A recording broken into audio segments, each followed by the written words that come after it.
বিসমিল্লাহির রহমানির রহিম। আসসালামু আলাইকুম রহমতুল্লাহি আবরকাতু। আলহামদুলিল্লাহ, আসসালাতু ওয়াসসালামু আলা রসুলিল্লাহ।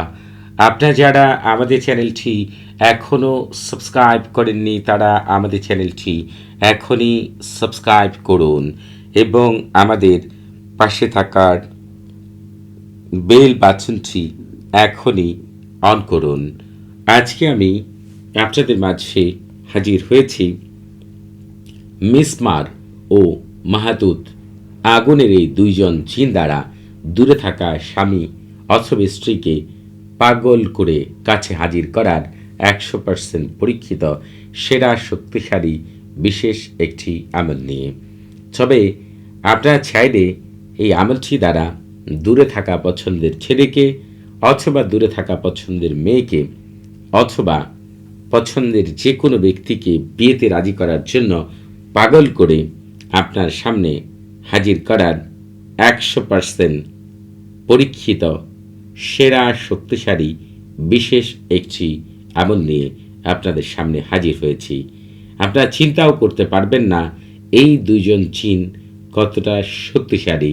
আমি যেভাবে বলবো সেই নিয়মে যদি আমল করতে পারেন, এত চমৎকার কিছু আজকে আপনাদের মাঝে বর্ণনা করব যা আপনাদের চিন্তার বাইরে।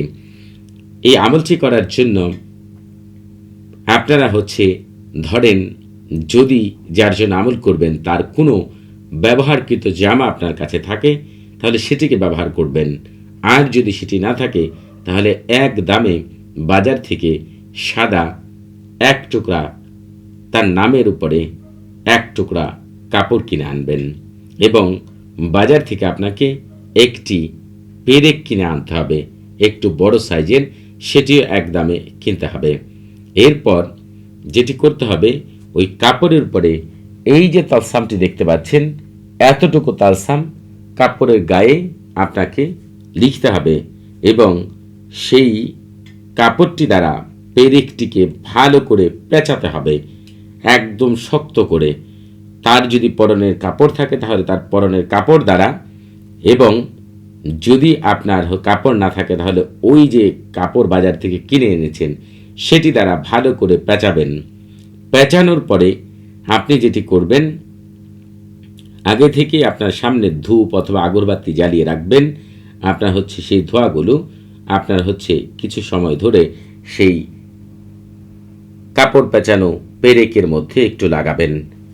এরপরে এই পেরেকটিকে আপনি যেটি করবেন, যে কোনো আগুনের নিচে গেড়ে দিবেন অথবা আপনার সামনে কয়লার চুলা প্রস্তুত করবেন, সেই কয়লার আগুনের ভিতরে এটিকে ঢুকিয়ে দিবেন অথবা আগুন থেকে কিছু উত্তপ্ত ছাই নিয়ে আসবেন। এই ছাই আপনি ছাইয়ের ভিতরে এই কাপড় এবং এই পেরেকটিকে ঢুকিয়ে দিয়ে ছাই দিয়ে ভালো করে ডেকে দিবেন। অর্থাৎ এক কথায় এটিকে গরম করতে হবে। যত বেশি এটি গরম থাকবে, আর আপনি যখন আমি যে আজিমাত্রি আপনাকে শিখিয়ে দিব, এই আজিমাত্রি যখন পাঠ করবেন, এই দুইজন জিন পাগলপাড়া হয়ে যাবে, অস্থির হয়ে যাবে তাকে পাগলপাড়া করে আপনার কাছে নিয়ে আসার জন্য। আমি আপনাদেরকে যেটি করব সেটি যারা আরবি বুঝেন না, বলতে পারেন না, তারা বাংলাতেই বলবেন। তাদের জন্য আমি বাংলাতেই বলে দিচ্ছি। ঠিক আগুনের মধ্যে এটিকে গেড়ে দিয়ে যেভাবে বললাম, যে কোনোভাবে আপনাদের সুবিধা অনুযায়ী এটিকে রেখে আপনি বলবেন, হে মিসমার, হে মিসমার, হে মাহাতুত, আগুন প্রজ্বলনের ক্ষেত্রে তোমরা খুবই শক্তিশালী, এমনকি লোহার চেয়েও তোমরা কঠিন। আমি তোমাদেরকে বিক্রি করলাম এমন এক যাত্রা যা দূরে নয়। এজন্য তোমরা বিক্রি হলে তুমি এবং সে তার মাথায় আঘাত করো এবং তার চূড়ায় এবং তার আত্মাকে অস্থির এবং সংকীর্ণ করো তুমি, এবং সে তাকে মুক্ত করো, তাকে অমুকের ছেলে অমুকের অথবা অমুকের মেয়ে অমুকের ভালোবাসায় চিৎকার করাও এমনভাবে যেমনভাবে তার মা তার মুক্তির জন্য চিৎকার করেছিল, যতক্ষণ না সে বলে হে শান্তি, হে শান্তি। তেলাপোকা ঘুমায় পাখি গাছে, মাছ সমুদ্রে, কীট চোখের পাতায়, আর তাকে সুলাইমানের আলাইহিস সালাতু ওয়াস সালামের সাথে মিলিয়ে দাও। এই সময় আপনি বলবেন বি ইজাবাতি সাইয়্যিদিনা সুলাইমান আলাইহিস সালাতু ওয়াস সালাম। এই কথাটি মিলিয়ে দাও কথাটি বলার পরেই বি ইজাবাতি সাইয়্যিদিনা সুলাইমান আলাইহিস সালাতু ওয়াস সালাম 3 বার বলবেন। এরপর বলবেন তুমি তার প্রতি ভালোবাসার নমনীয় না হওয়া পর্যন্ত ঘুমাবে না। আলুহা আলুহা আল আজালু আল আজালু আসাতু আসাতু।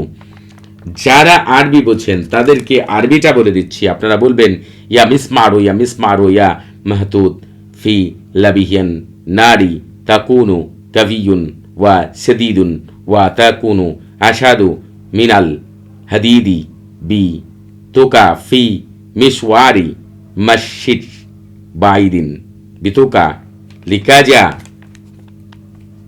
তাদহিরা আর تدهيرا الرشيا وتالا أسرى شها وتلقلقوا أنفاسها وتجا يكب أنفاسها وتخلوها تزعك في محبة كجا كما جعكت أمها على خلاه سها يا سلام يا سلام يلام السعر والطير في أشجاك والسماك في بحاري والدود في الأجفان وألحقها على رسيعات سيدنا سليمان عليه الصلاة والسلام। এই কথার জায়গায় বি ইজাবাতি সাইয়্যিদিনা সুলাইমান আলাইহিস সালাতু ওয়াস সালাম 3 বার বলবেন তখলু কাজা লা তখশা ওয়ালা তানামু আন মুহাব্বাতিন কাজা হাত্তা তাতিয়াতি ইলাইহি খাজিআতুন জালিলাতুল আলুহা আল আজালু আস-সাআতু। আপনারা এটিকে ঠিক আগুন জ্বলা অবস্থায় একবার করে পাঠ করবেন, একবার করে আগুনের গায়ে ফু দিবেন, অথবা আপনি জোরে জোরে পাঠ করবেন। যদি সে আপনার কাছাকাছি থাকে তাহলে মাত্র 21 বার পাঠ করবেন। যদি দূরে থাকে তাহলে মাত্র 72 বার পাঠ করবেন। তবে এই আমলটি করার ক্ষেত্রে আপনাকে সাথে সাথে ফল পাওয়ার জন্য একটি আমল করার জন্য কিছু নিয়ম রয়েছে, এবং প্রেম মহব্বত ভালোবাসা কাউকে উপস্থিত করার ক্ষেত্রে বিয়েতে রাজি করার জন্য নির্দিষ্ট কিছু সময়, নির্দিষ্ট কিছু দিন এবং কিছু নির্দিষ্ট নিয়ম মেনে আমল করতে হয়। এমনকি সাথে সাথে আমল থেকে উঠে যাওয়ার আগে ফলাফল পাওয়ার জন্য 4টি শর্ত রয়েছে। এই 6টি বিষয়ের উপরে 6টি ভিডিও তৈরি করেছি। এই ভিডিও ডেসক্রিপশন বক্সে 6টি ভিডিওর লিঙ্ক দেওয়া থাকবে, সেখান থেকে একটি ধারণা নেবেন, এরপরে আমলটি করবেন। সাথে সাথে যদি সে পাগল হয়ে, যেগুলো আমি বলে দিলাম, আমি কি বললাম আপনারা চিন্তাও করতে পারবেন, পাগল হয়ে যদি আপনার সামনে উপস্থিত না হয় তখন আপনারা বলবেন। তবে আপনারা এই আমলটি করার আগে অবশ্যই এজাজত নিয়ে আমল করবেন। আর আপনারা যারা কমেন্টের মাধ্যমে এজাজত নিতে চান তারা নিজের নাম, বাবার নাম, মায়ের নাম, পূর্ণ ঠিকানা উল্লেখ করে রুচিশীল কমেন্ট করবেন। যারা কথা বলার মাধ্যমে এজাজত নিতে চান তারা সালাম বিনিময় করার পরে নিজের পূর্ণ পরিচয় উল্লেখ করে কি বিষয়ে যা চান সেটি বলবেন। কোনো কিছু জানার থাকলে, কোনো কিছু বুঝার থাকলে, কোনো কিছু প্রশ্ন থাকলে প্রতি শুক্রবার এবং শনিবার সকাল 9টা থেকে রাত 11টা পর্যন্ত এই নাম্বারে কথা বলতে পারবেন। তবে নামাজের সময় নাম্বারটি বন্ধ থাকে, সেদিকে খেয়াল রাখবেন। সবাই ভালো থাকবেন। আসসালামু আলাইকুম রহমতুল্লাহি ওয়া বারাকাতুহু।